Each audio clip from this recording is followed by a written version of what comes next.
Good morning, everyone. Well, it's morning at least for me. It might be 3 a.m. for you. It doesn't matter. Welcome to Module 3 of Hume 188G, Communication, Culture, and Sport.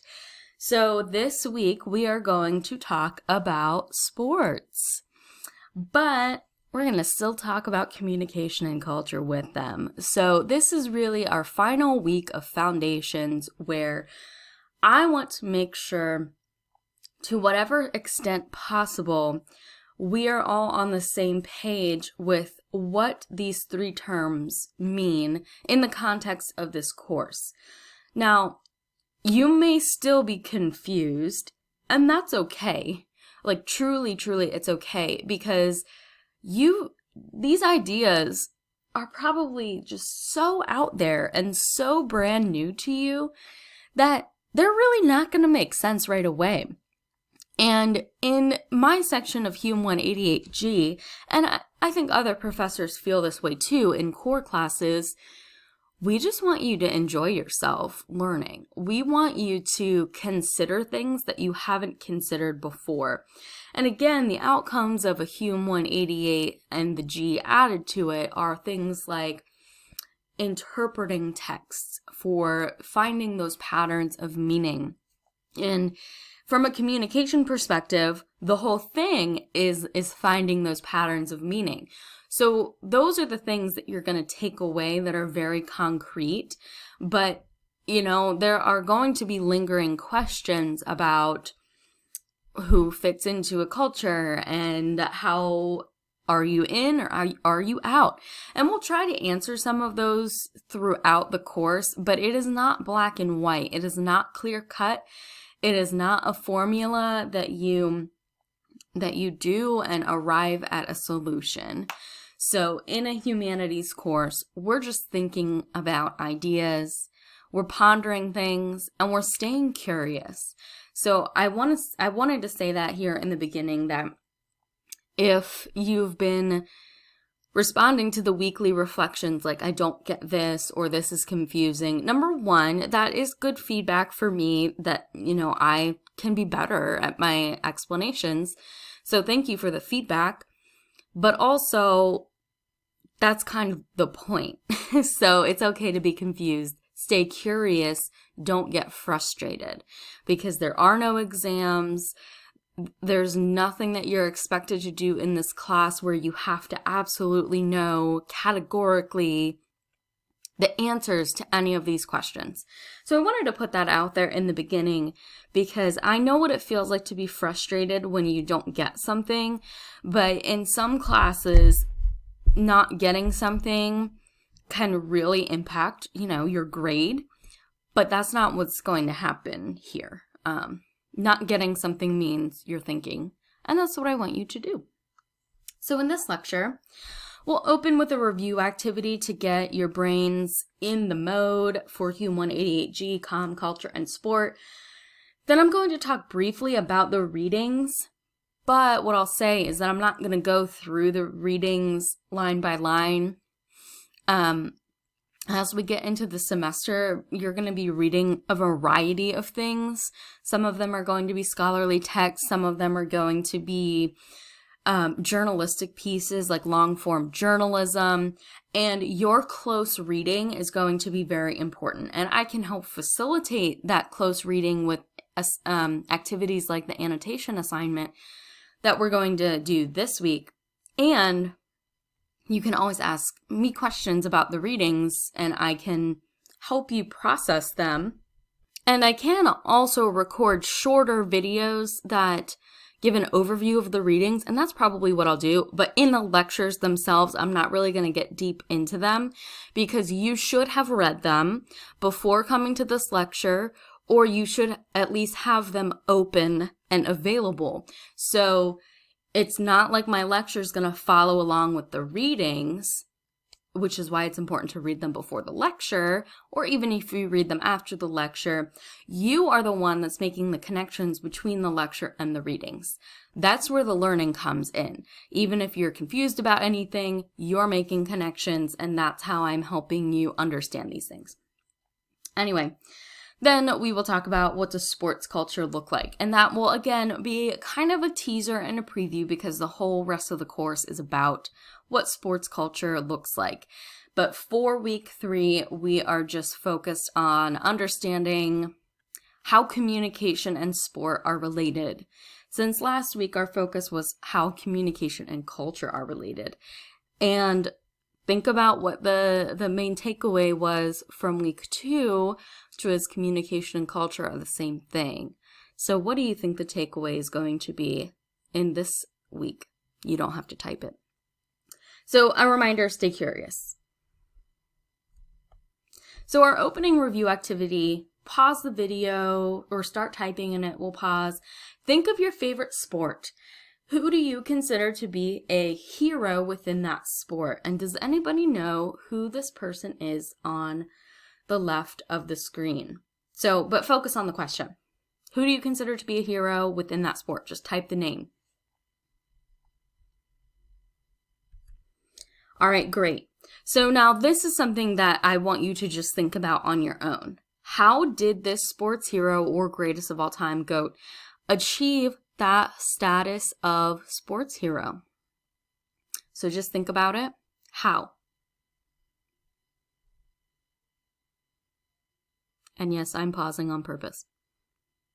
Myself.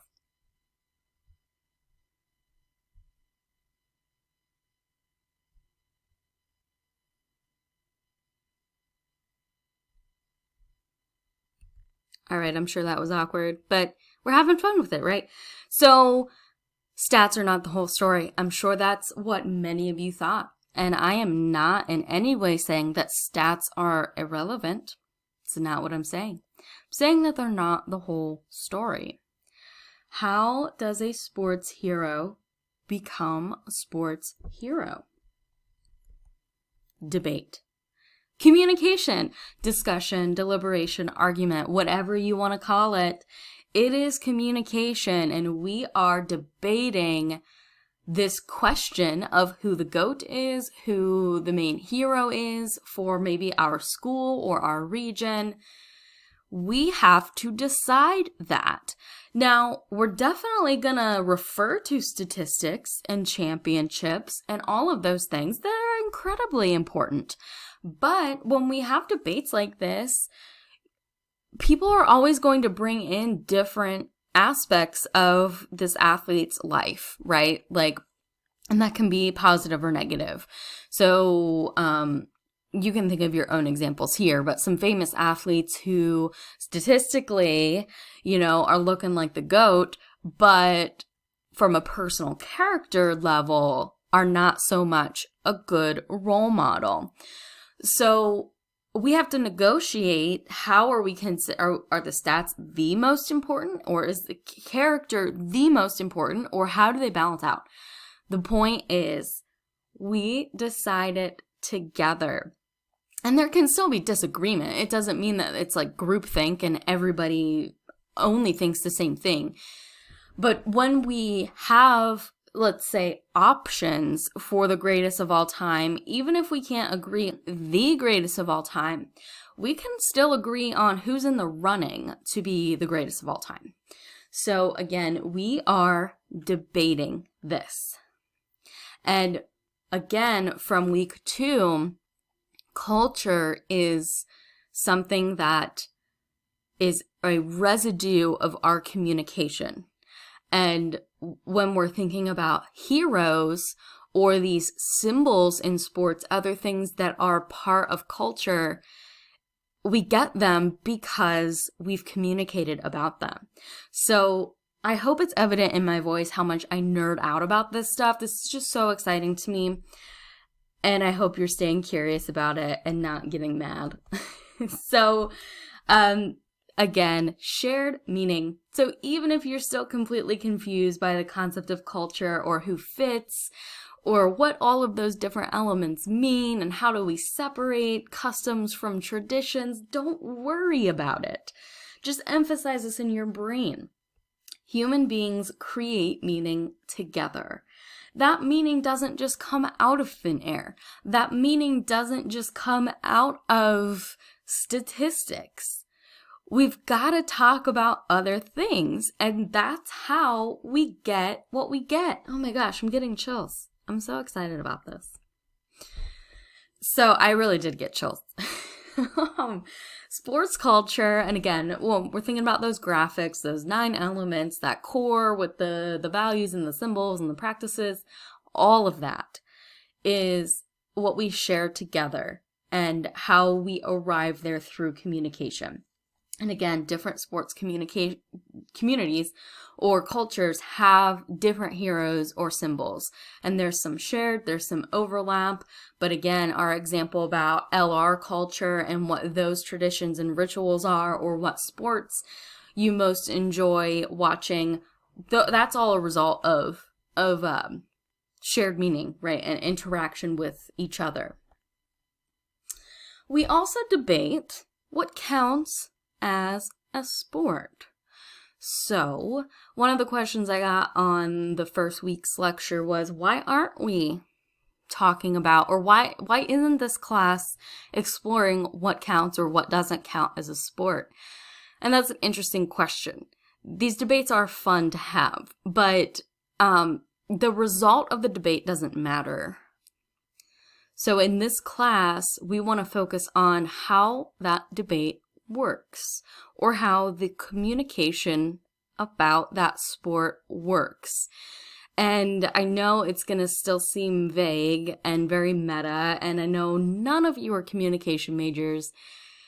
And again, I hope you're not irritated by this, but the result of the debate doesn't matter. It doesn't matter if someone wins a debate about cheerleading being a sport. You know, we are focusing on, what are you saying in your side of that debate? How are you justifying cheerleading as a sport, or how are you arguing against cheerleading as a sport? It's that contest of ideas that we're focused on. It doesn't matter what the result of the debate is. And I kind of gave this away. A debate is a contest. So is communication a sport? I'll let you ponder that. And this is something that the Butterworth reading, one of the key pieces of the first half of the Butterworth reading is that the roots of athletics in ancient Greece, so we're talking Plato, Aristotle, Isocrates, right? Sports and athletics arose at the same time in ancient Greece, along with democracy. And we're going to get into democracy and debate and rhetoric and all of this. So a debate is a contest, and that the phrase dissoi logoi is mentioned, and that just means like two different sides. And that is like an athletic contest, two wrestlers going at it, you know, not in a weird way, but it's a contest. So the art of rhetoric and communication is a contest between two or more people. That's how we get the shared meaning. Just like sports is a contest between individuals or between teams. So, is communication a sport? Do all three of these words mean the same exact thing? It's just something to stay curious about.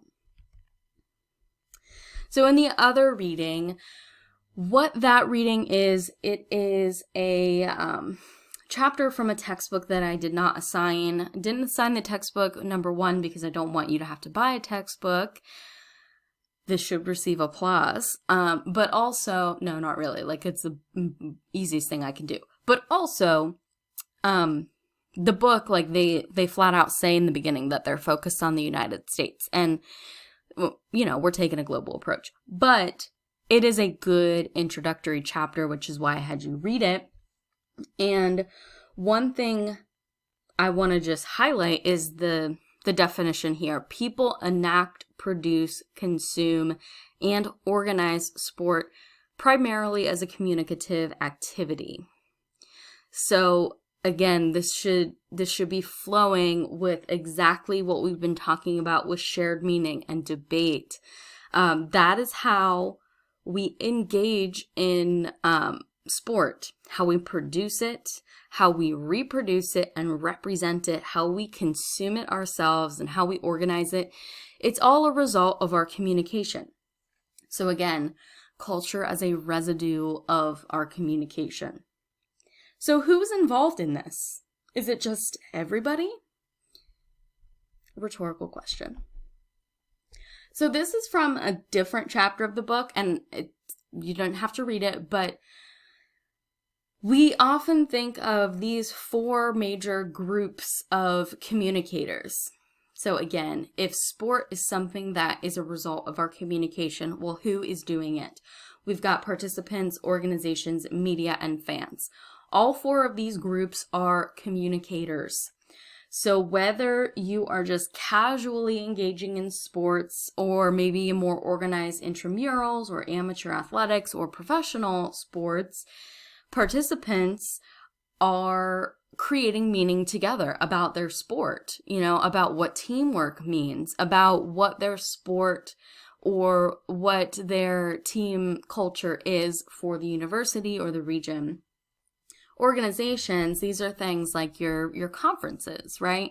So the SEC is a communicator. The SEC communicates the culture of the SEC and what we know about football, or what we know about the culture of the universities that are part of the SEC.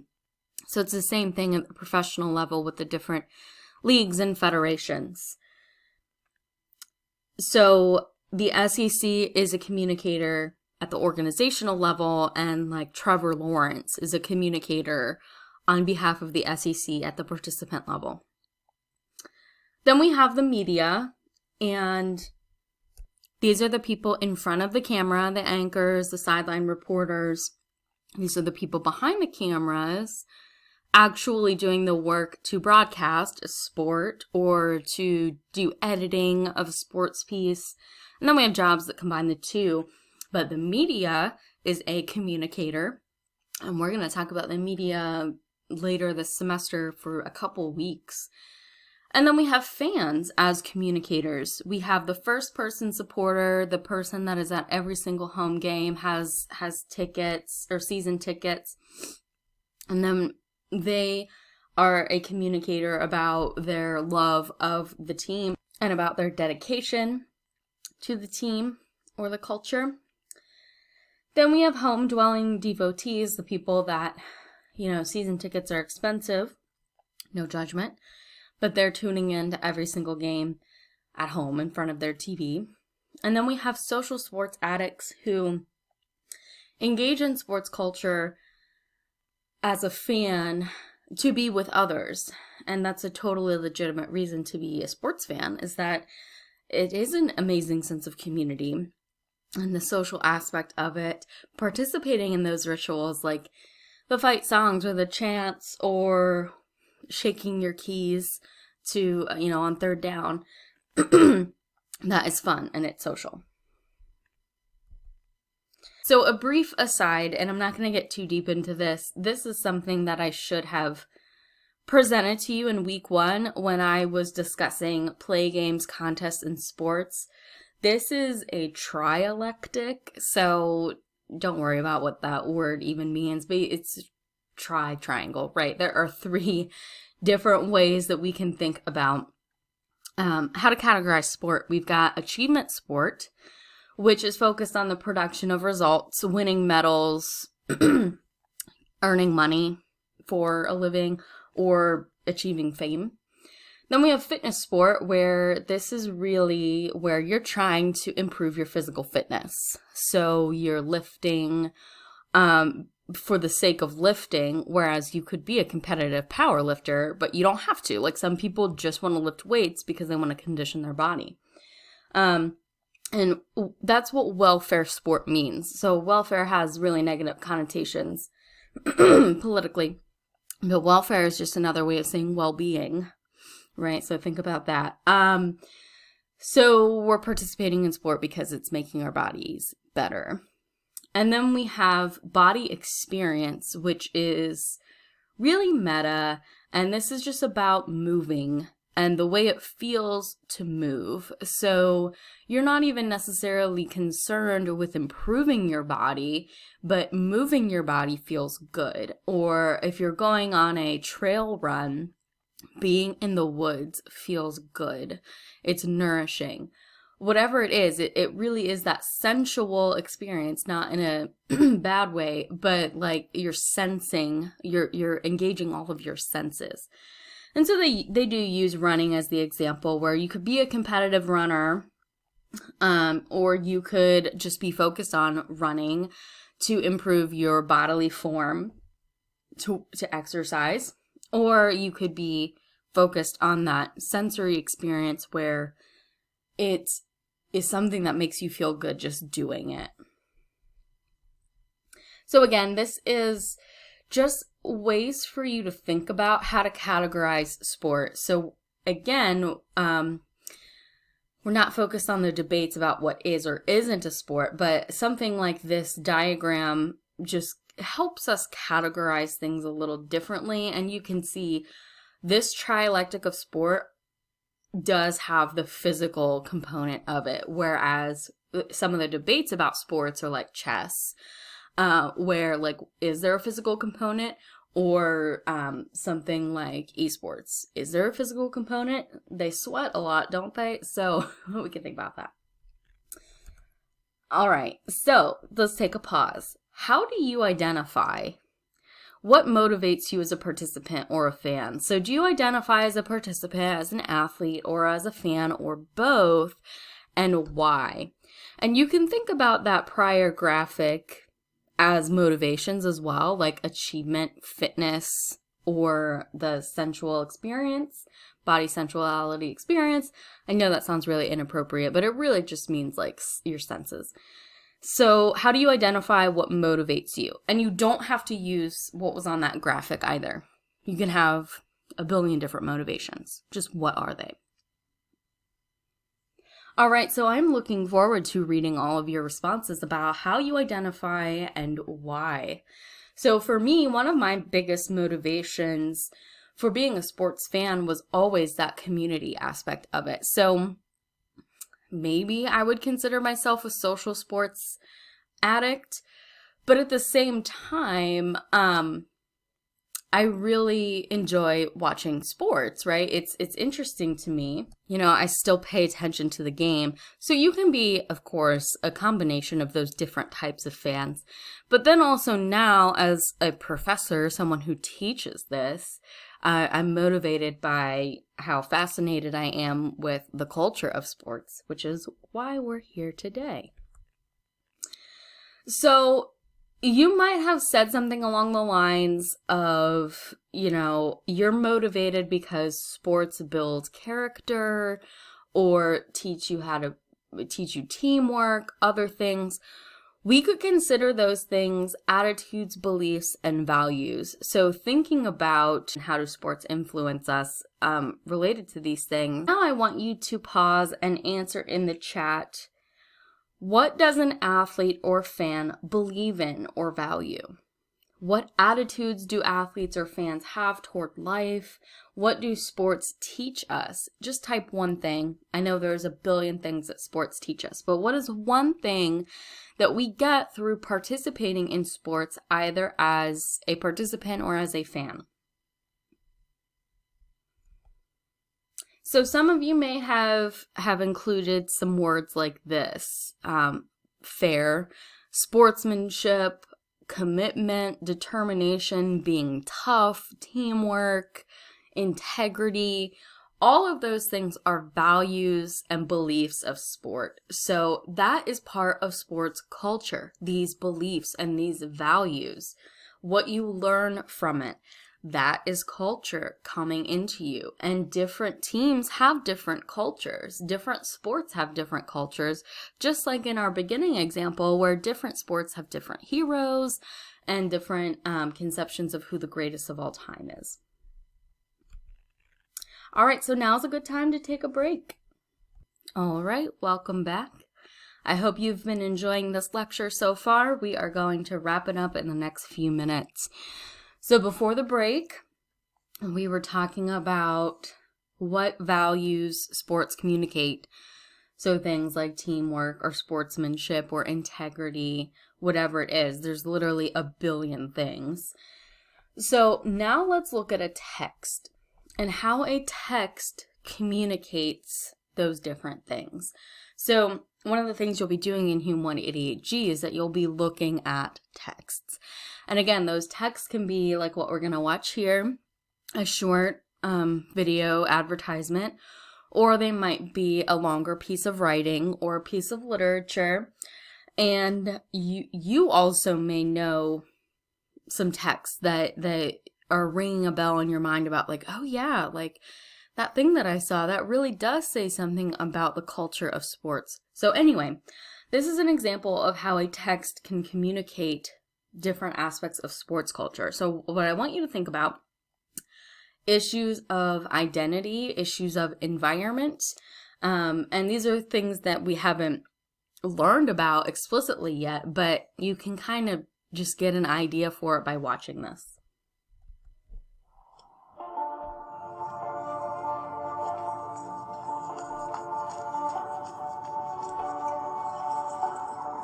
ايش حيقولوا عنك؟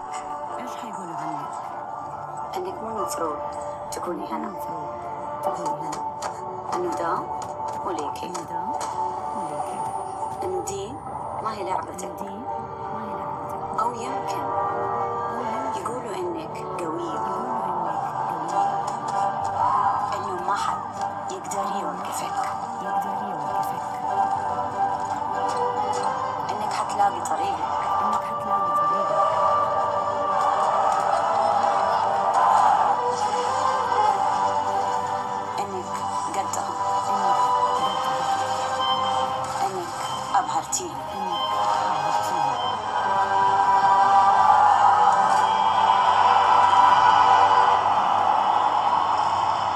أو يمكن يقولوا إنك حتصيري شيء كبير. All right, I love that ad. So some things I want to point out to you, and I'm sure you've been thinking about other things, but for as much progress we've made in globally, right? So whether it's the United States or in other continents, really, as much progress as we've made in terms of women participating in sports, we still have ideas about what that should look like. So part of what this ad is communicating is the resistance to the typical ideas that, girls and women should only participate in sports that are ladylike.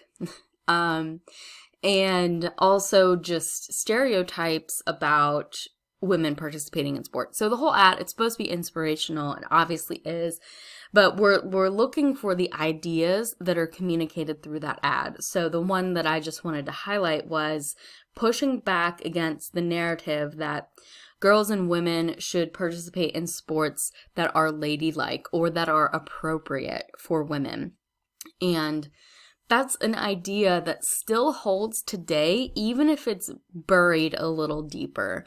We still have those conceptions about what boys do and what girls do. And there's a lot of controversy recently about issues of transgender athletes. And so thinking about those ideas are ideas about reproductive organs and chromosomes and hormones. Those are ideas. Those are things that we are debating and arriving at some sort of shared meaning about what it means to be male or man, what it means to be female or a woman. And we're debating the transgender issue right now, like live, every day in the news. We are trying to figure out what's fair. We're trying to figure out what is equitable. Oh my gosh, there's so much with that. So again, these are ideas, these are beliefs, these are values. So one of the questions that I got, and I swear last couple slides, was, can you explain what manifestations of culture are? Manifestation is just another way of saying what does sports culture look like? And just like the last text where we're getting an inside view into the ideas of sport and the beliefs of sport, whether that's about gender or whether that's about race, it's just what does sports look like? Or what does sports culture look like? What are the beliefs and the values? What are the customs and the traditions? A manifestation is just putting that into material form or something that we can look at and we can see and read. Those are manifestations of sport culture. The central question of this course is, what is sports culture and how is it communicated, negotiated, debated, etc.? So the point of this week is that debating aspect of sports culture. What is a sport? Or agreeing on heroes and goats. And how is it different in different sports or communities and nations? So that's where we're getting the global aspect of it, is how is sports culture manifest in the West versus the East, and also historically and today. So those are all manifestations of sports culture. And one of the things that we'll be doing from here on out, because this is the end of our intro material, is finding examples and looking at case studies. So I'll have you read some case studies and also the texts that go along with them. And then in your team peer teaching project, you'll be finding things and providing the examples from your own experience, or from things that you found just from, some dedicated Googling. So I just stuck this in here because this is an example of a manifestation of sports culture. So this is something we can look at, we can analyze, we can see it, and we can think about what it communicates. And we could spend, an hour just dissecting images like this. And so we will be dissecting different texts, whether it's a video, whether it's an image, whether it's a specific event, like we'll actually be looking at some specific events and dissecting them for their meaning, and we're going to have a ton of fun. So these just a reminder of what sports culture, how it will be manifest. It will be manifest through the beliefs, the attitudes, the values, and that was our example from today. So whether you are thinking about the values that motivate you to participate in sport, like teamwork or character building or integrity, or whether we're thinking about how our beliefs about gender and sport are manifest in that commercial, right? How they show up in that commercial.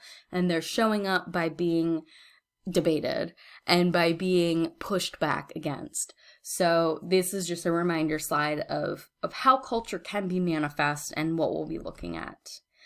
All right, so let's preview Unit 2. We are moving into environments, and I'm sure you all looked at this when you were signing up for your peer, your learning teams, like, what is going on? So that's fine. We're going to be thinking about the different places that we engage in sports and how those spaces shape or are shaped by culture. So Butterworth, who cites Haughey, referred to these as the gathering spaces par excellence.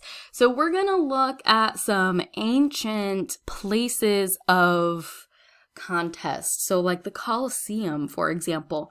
We're going to look at some architecture. We're going to look at the actual climate of different sports. So like winter Olympic sports versus summer Olympic sports. Those are all things that are considered to be the larger environment, the larger climate, the space, the place. And again, to reiterate, it's about staying curious. Because if you looked at the syllabus and schedule and said, what the heck is she talking about with environments? Then I've done my job, because my whole job is to present you with things that you haven't thought about before.